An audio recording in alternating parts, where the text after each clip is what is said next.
whenever I read my old journal stuff, I'm like, I actually changed so much in some ways and also don't change at all. It's so funny that I feel like I start with a blank slate each year, but in actual fact, I'm kind of remembering who I am and what I want to do. How do I just cut the crap and jump straight into doing one of these things now rather than going the long route? I feel like I'm always in the long route. My name is Dimitro. I'm an engineer, entrepreneur, and a poet. In a previous life, I started and scaled a multi-figure international e-bike brand, and I've left that to pursue a new vision and passion of sharing my journey, creating videos online, and also supporting entrepreneurs and business people like myself who want to build something awesome, but also want to stay connected, resilient, and in touch with themselves. In today's episode, I'm going to go through 10 years of goals and visions and ideas I've set for myself year on year, diligently. They tell a beautiful story of success, failures, where I was at each point, my focuses, my priorities, things I didn't quite pan out as I expected. Reflecting back on all of my goals, I've actually been able to understand why I set goals, the benefits and pitfalls of certain types of control and goal setting and directionality. I'm so excited to go into this. My goal setting goes back all the way till 2016. It was very straightforward. 2015, 2016, I had a personal goal, professional goal, and a technical goal. My personal goal was videography, which is to become proficient at video production. 2016, it's a long time ago. Edit 5 videos by the end of teaching block 1 in year 4, which is in university. It was all travel videos, South America, Mexico, Gozo. Spoiler alert, it didn't happen. It just didn't happen. I never did those things. I've got gigabytes of unedited, raw, beautiful footage that will probably never see the light of day. My professional goal was to complete my university degree. Fairly straightforward. I wanted a first-class honors in engineering design. I did that. However, I didn't get a master's. I got a bachelor's because I dropped out of university to pursue my startup. And technical was programming. I did at that time, less so now, have a bit of a shame around being an engineer of hardware and physical products, but not being able to do software development or programming. Spoiler alert, it didn't happen. Yeah, I still feel a little bit unsettled by the fact that a lot of today's value and design and tech is centered around software, especially with now AI. And I'm here I can make you a plastic part. And I couldn't do anything with AI. One thing I would say, reflecting all these goals so far, is they're very technical and skill-based. My personal goal was videography, which is just a skill. My professional goal was my degree, and my technical goal was learning programming. They were all just learn techie engineering things. But for each goal, I set an objective, which was very specific. So I did SMART goals: specific, measurable, achievable, relevant, and time-bound. 2016, 2017, my personal goal now shifted to meditation. Incorporate 20 minutes of mindfulness meditation into my daily routine by the time I am finished with my exams. 2017. That didn't happen. I failed that goal. However, fast forward 9 years or so, 2025 was when I, for the first time, had a consistent meditation practice, aka this year. It took me 9 years to do that. Mindfulness has countless benefits to well-being, happiness, and mental health. Really? Wow, I'm really smart back then, really tuned in. Yet somehow, at the time, didn't make that happen. How? Kickstart the habit of mindfulness meditation. Just do it. Measure progress by tallying every day I meditate, however long. I already knew at this point some sort of accountability, some sort of push was necessary. There's a part of me that was present in the idea of mindfulness meditation and self-reflection, but this one didn't stick. There was enough other bits of me, noise, desires, wishes, dreams that were active that actually pushed me in a different direction. My professional goal was startup. Objective: run my own startup capable of supporting me financially by the time I graduate from university in June 2018. Wow, that's very ambitious. It didn't happen. However, June 2017, I did start Switch. I guess to support me financially, I was paid a salary that was fairly small in graduate / beginning salary. But at this time, I thought the business I would start was one called Waterless, which was a cosmetics brand using no water, aka soap. It was physical soap, but we thought we would make concentrated shampoo and conditioner rather than the diluted stuff that you get in shops. The stuff in shops is full concentration, but you can get 20x, 10x concentration stuff as well. I mean, the fundamental flaw in that idea was that like half a second of shower time undid all of the water savings in concentrated shampoo. And also soap exists in solid form, and shower sheets as well from Lush. So I kind of knew it was not on strong legs, but we did get some small grant funding, but yeah, never got off the ground. That kind of ended up being the same thing as Switch. I still didn't have the same resources or skills or an idea. Switch was Ollie's idea, my co-founder, but I came along for the ride really early on. I would say at this point, 8 years later, multiple funding rounds, employees, product launches, every problem under the sun, I now have more resources and some ideas. And the company I'm starting is basically me. So Waterless wasn't the idea or the company that ended up teaching me the stuff.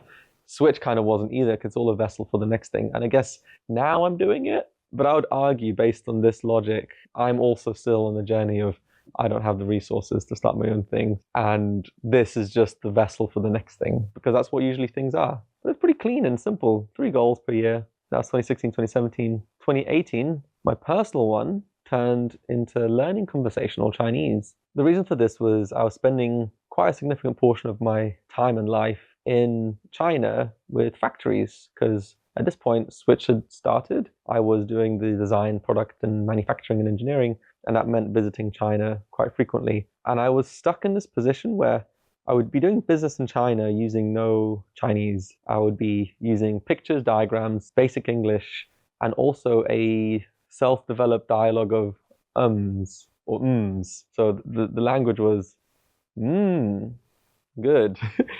I'm not sure. Means bad. Question mark? And so on and so forth. That actually was really effective. One fun thing I learned during that time was I became really attuned to body language and intonations and tones of voice. Because I was sitting in business meetings around dinner tables and factories, trying to interpret the tone of the room without the words present, I became very sensitive to I could actually, with a couple of words and high sensitivity, work out what the conversation was about and where it was going. And occasionally I would just spring out with an answer to something in English, and people would be like, oh, do you speak Chinese? And my answer would be no, but I was just really sensitive. But yeah, I got into this loop of not having learned Chinese and then spending a lot of time in China and then wanting to learn Chinese and then feeling bad that I hadn't learned Chinese and never really getting around to putting the time investment in making it work. I tried a couple of classes and it was such a steep learning curve. By the end of a trip, I was like, I need to learn Chinese for the next trip. And then by the time I get home, I'm like, I'm so done with China because I've just spent so much of my life there. And it never happened. I wanted to have 700 words by the end of May 2018. I would say I have about 20 right now. Ni hao xie xie. My technical goal was still video editing back then in 2018. Didn't really happen. Edit 1 video every week. I think what I actually wanted to do wasn't video editing, it was sharing videos. And I was always stuck on a video editing because I just had this either set of blockers or just the kind of momentous amount of effort and energy it takes to scrape through gigabytes of footage. And I was stuck in all the historic stuff as well. I've learned recently that the best video to share is what you already have in your mind and heart straight away. Like the things that you already recorded from years ago, the things that I have in deep storage, they're just sunk costs. This ember's been glowing and growing for a while, me wanting to create and share videos. I'm glad that dream is stuck through it. So in 2017, I also wrote what is my overall drive to develop myself so I can reach my full potential. Why it's important. Personal development is the key to getting the most out of life, underlined. You have one body and one chance to have the experiences you'll have. May as well be the best that they can be. Some of it is down to chance, but the more control you get, the better able you are to shape your future you want to have. Interesting. Or reflecting back on that, I feel like there is some essences of control freak and believing that everything I can augment and change everything in my life in order to receive some sort of outcome or achievement. I have unlimited potential and keep aiming higher. I would say some of that is rooted in not enoughness and the consistent drive to get more and do better. I mean, having the belief of unlimited potential is a really beautiful thing if it's balanced and counteracted by checks and balances, reality. An unbounded, constant drive to keep moving forward can sometimes come at the cost of deep appreciation, rest, and an understanding and love for where you are now. Manage my emotional energy to. Mindfulness, no more 0 days. No more 0 days is a saying I used to have. Basically, just never have a day off. Burnout. Yeah, work deeply. Focus on one thing at a time and do it well. I still subscribe to that. I'm very much a deep work, hyper-focused kind of animal. Achieve my ideal balance of purpose and pleasure. Have strong, happy, and fulfilling relationships. Have a strong, happy network of friends, family. Have a strong moral compass. Have no regrets. This is such a early 20s boy. Don't stretch yourself thin, underlined. Do a few things well and lots of things poorly. Enjoy the moments. Don't overthink and relax from time to time. Well, that's that's something I could just expand on as a life lesson of maybe that should have been more important. But I learned that through being me. Don't fool yourself and trick your mind into justifying dumb shit. Well done. I think my moral compass is fairly good. Alternative life career paths. So as like a counterpoint to this specific primary path that I felt like I was building, I wanted to map out some completely different, like random life ideas or paths I can take, with the idea of just having a different option available, even if I never took it. This was an idea that came from a book called Designing Your Life, and here are some of the things I envisaged. Taking a kite surfing season in a hot country with all of my kit, live in a cheap hostel, work in the evening, nights, or mornings around the winds, work away at the same time, photography and videography on the side, learn a new language in a foreign country. Another one is workshop apprentice. Spend a long time of working in a workshop, learn a new craft like wood, metal, and clay. Cycling road trip, cycle around Europe with minimal stuff and camping gear. Go to a festival or hug the coast. A motorbike road trip, car road trip. Take the kiting gear with you. I kind of want to do all these things. Whenever I read my old journal stuff, I'm like, I actually change so much in some ways and also don't change at all. It's so funny that I feel like I start with a blank slate each year, but in actual fact, I'm kind of remembering who I am and what I want to do. How do I just cut the crap and jump straight into doing one of these things now rather than going the long route? I feel like I'm always in the long route. All right, 2019 is when I got really intense with my goals. It went from just 3 simple things to a whole table. Down one axis was the objectives of body, friends, language, reading, activity, dating, and drive. And along the x-axis was a statement, a measurable way to do it, a target, a weekly time commitment. January, February, March, April, May, end of 19. When is all the different goals broken down into tiny little details, some sort of regular targets. And I would actually also track the targets for a few weeks as well. But this is really intense. That didn't happen. By 2020, my main objective, which is only one, was by the end of 2021, I want to be able to spend 1 month kite surfing abroad without compromising Switch's successful leadership. And I went all into how I'm going to basically use the 4-hour workweek framework to automate myself and get the right people in, get the right systems and structures in place such that I could delegate away of my responsibilities. In this chapter also, it's the first time I started to seek an advisor. At 2021, my 5-year objective / my before 30-year objective was to exit Switch and make it a self-sustaining business that I can step away from for 2 months with no material impact to its success. Well, I did exit Switch, but not in the way I expected.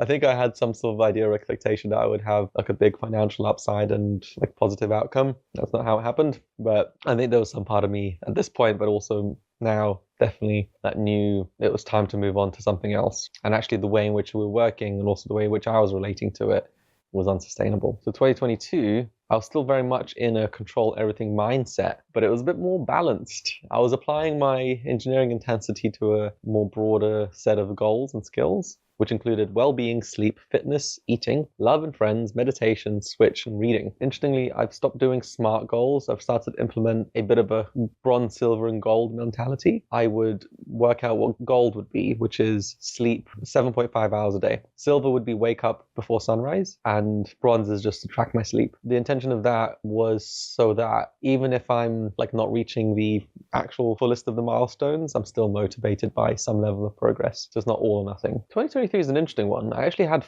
6 revisions, and 2024, 7 revisions to my goals. There were 2023, chapter 2, chapter 3, chapter 4, and I just kept changing them over and over again. I went from, oh my God, 8, 1, 2, 3, 4, 5, 6, 10 different goals. 10 goals all concurrently happening down to, which included, sleep, switch, reading, creativity, friends and family, have a creative outlet, audience, build my relationship to creating and sharing areas of my life. And that collapsed down into connect and balance. This is the year in which I realized it's not necessary for me to track everything.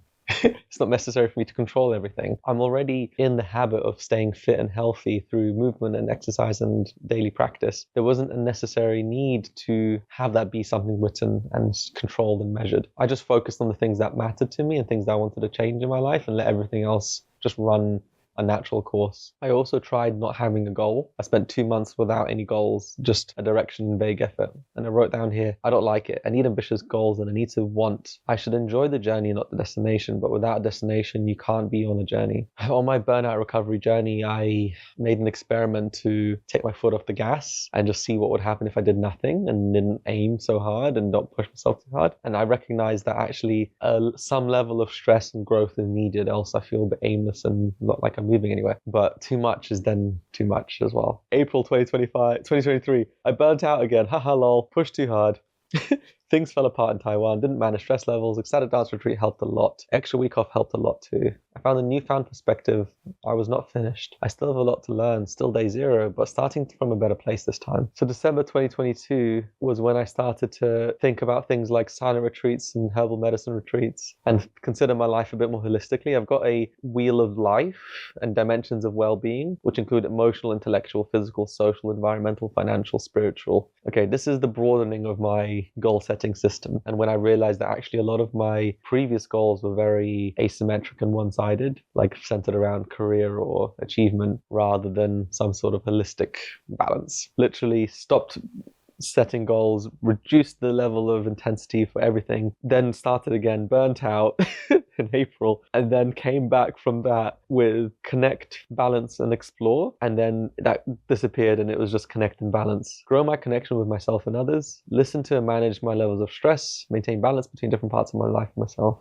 Well done, 2023 me. It's the first time I also used I am statements, so statements of affirmation that helped me to understand I was using identity-based change rather than thinking I need to do things to get somewhere and then I'll be that person. I will instead identify as that person now and allow that to propagate into the things I do. I am an artist. I am an athlete. I am a kind, considerate friend. These words of affirmation for myself allow me to feel that way and then propagate outwards in the way I show up to the world, rather than having to I'm not really a dancer, but I'm going to go to a dance class. I'm not really a good friend, so I'm going to push myself to connect with friends. Like, that energy is really frictionful for yourself. I mean, 2024 was just more of a deepening of all this stuff. This is the first time I've written my goals in terms of connect, create, and communicate. They're 3 very simple intentions. I would later realize they actually are values. Even just connecting, creating, and communicating. So this was too much at the same time. Trying to amplify my voice, build community, and move people and have impact. And I was still burning out, even with a intention and direction towards well-being. Yeah, and this has started to be quite consistent with what I'm focusing on right now. If I look back at my goals over the last 10 years, I can see my whole arc of life. They started off super technical with videography, programming, finishing my degree. Then they became more about my career, building Switch, delegating, trying to create a 4-hour work week situation. And now they become more spiritual, more about values rather than checklists. This is a story of how my goals have evolved with me and what I've learned about setting them, abandoning them, and surrendering to the life that I'm building along the way. So the early years were SMART goals and the grind. Back in 2015 and 2016, I was obsessed with SMART goals. This is what we learned at uni, that was specific, measurable, achievable, relevant, and time-bound. And I would really have specific ideas of what my life would be like in the future, and I would work towards that. I didn't do any of them, really, but even though I didn't achieve those specific goals, they were always pointing in a direction that would eventually come to life and come to reality. The initial ember of meditation would later build into going on silent retreats or going on dance retreats and deep spiritual work. The startup years were very much around control and efficiency, trying between 2018 to 2021. This was the peak Switch chapter in which I was trying to delegate, build structures, and automate things. That was reflected in how intense my goal setting was and how kind of organized and structured it was. It also didn't work like that because as we scaled, I ended up burning out and I realized that I just couldn't control everything. While that control gave me a sense of security, it also trapped me. It assumed I knew exactly what I wanted. It assumes I can actually get it by sheer will. And when things didn't go to plan, the stress was enormous. By 2023, something then shifted. I got tired of treating my life like a project plan and a bunch of milestones. I really started to simplify my goals into values, which is to connect, create, and communicate, or connect and balance and explore. I realized it was less about achieving something and more about being in a certain direction. So instead of running an Ironman, I became look after my body and enjoy movement. Instead of read 12 books, it became nourish my mind with ideas and perspectives. Here's where my goal setting and a very structured, regimented, control-based way of being with smart objectives falls over.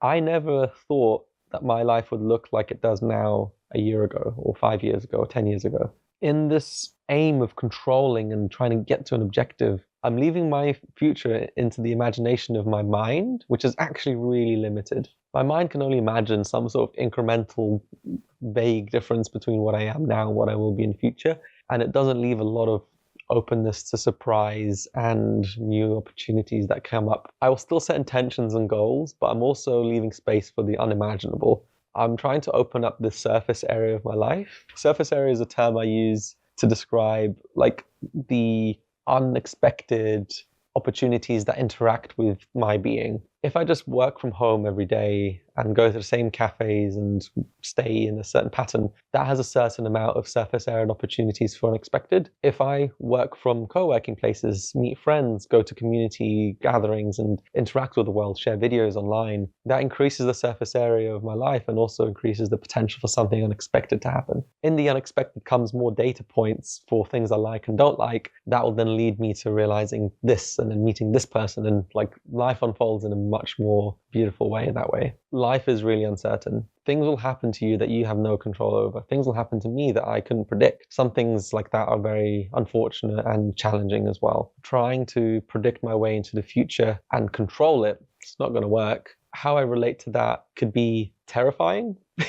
or exciting, depending on if I'm living from a place of fear and uncertainty or from a place of trust and surrender. I could be like something bad will happen in the gap of not knowing. My mind isn't scared of the unknown. It's scared of what it puts in place of the unknown, as Peter Crone would say. And so if my mind is this kind of survival-based monkey that thinks that everything bad's going to happen to it, in the space of unknown would be terrifying, unpredictable future. But if I'm able to just, no matter what happens, my heart will keep beating, I'll keep breathing, I'll be okay. I'm more okay with uncertainty. And a lot of this comes from conditioning, whether my family or context or community or society has been conditioned by fear. But I'm learning a lot more that this is also a choice. I can choose to assume that my future will be okay. I can choose to assume that the stories that I have picked up in my past and have now internalized about what uncertainty means can shift and change. Because fear